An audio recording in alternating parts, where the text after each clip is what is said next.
Evening guys, just on route to Manchester for tomorrow's Immersion Plab 2 Communication Skills course. I know we're going to talk about red flags tomorrow, so I thought a really good video on the importance of signposting or reasoning red flag questions before we do them. Now, if someone comes in for something perceived or they may perceive as something really simple like indigestion or knee pain or a headache that they think is due to stress, for example, we know as medics that we've got to rule out two key things. Number one, we've got to rule out the need to do something today for this presentation, like an admission. And number two, we've got to rule out the need to do something on an urgent basis, like an urgent cancer referral or an urgent blood test or an urgent scan. So that's why we're doing red flags, isn't it? To rule out those two key things.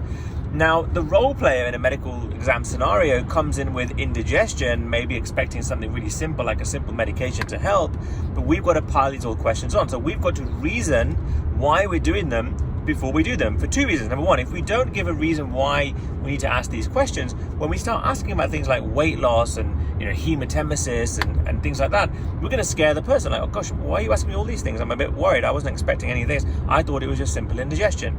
And secondly, because there are sometimes 10, 12 red flag questions, if we just start asking these questions without a kind of signpost or something beforehand, it's going to look a little bit too doctor-centered, too formulaic, because we're giving lots and lots of questions with not much room for discussion.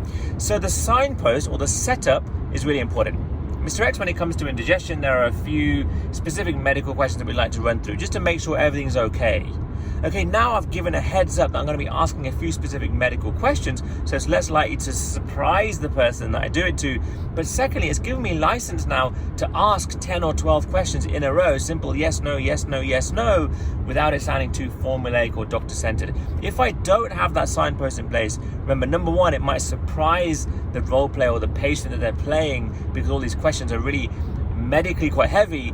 And secondly, I'm going to feel maybe a bit too doctor-centered, or it'll be perceived as too doctor-centered because you're asking so many questions out of the blue without that kind of conversation happening.